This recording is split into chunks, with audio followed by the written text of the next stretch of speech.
ہیں. ایک دن قرآن کی ایک آیت پڑھ رہے تھے. قرآن کی آیت کا ترجمہ یہ ہے کہ شکر ادا کرو اللہ کا اور شکر ادا کرو اپنی ماں کا. اللہ کا اس لیے کہ اس نے تمہیں پیدا کیا, ماں کا اس لیے کہ اس نے 9 مہینے تم کو اپنے شکم میں رکھا.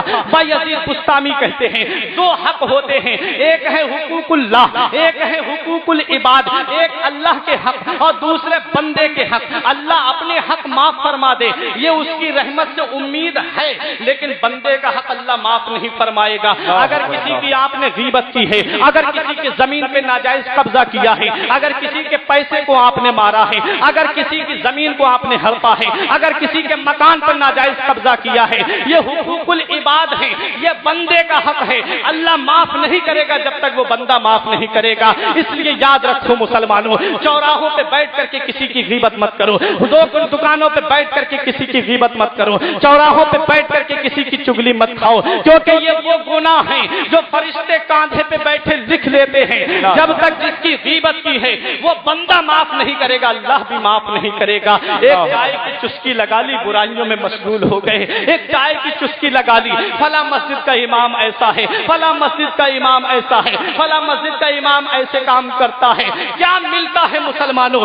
اسی کے پیچھے نماز پڑھتے ہو, اسی کے پیچھے ہاتھ باندھ کے کھڑے ہو جاتے ہو, وہاں سے نکلے اسی کی برائیاں کر رہے ہو. کیا جواب دو گے قیامت کے دن؟ میرے رب نے تم سے پوچھ لیا, جس کے پیچھے تو نماز پڑھتا تھا اسی کی برائی کر رہا ہے, کیا جواب دو گے قیامت کے دن؟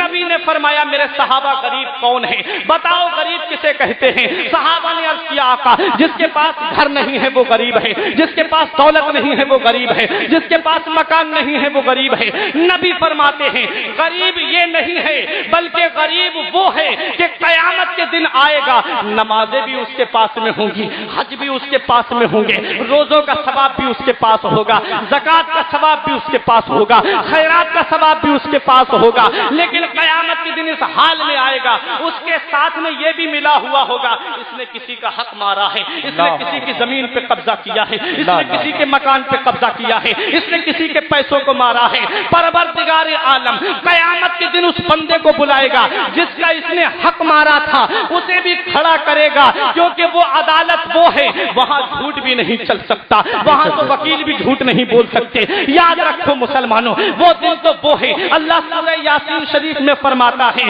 الیوم نختم علی افواہہم وتکلمنا ایدیہم وتشہد ارجلہم. رب فرماتا ہے اس دن تمہارے منہوں پہ مہر لگا دی جائے گی, اس دن تمہارے ہاتھ گواہی دیں گے, اس دن تمہارے پیر گواہی دیں گے. یاد رکھو مسلمانوں, ہاتھ سے اگر کسی کا حق مارا ہے یہ ہاتھ گواہی دے گا, پیر سے کسی کے ناحق کی طرف گئے ہو تو یہ پیر گواہی دے گا. اس لیے نبی فرماتے ہیں قیامت کے دن وہ بندہ بھی آئے گا جس کا اس نے حق مارا ہے, اور یہ بندہ بھی ہوگا جس کے پاس نمازیں بھی ہوں گی, روزے بھی ہوں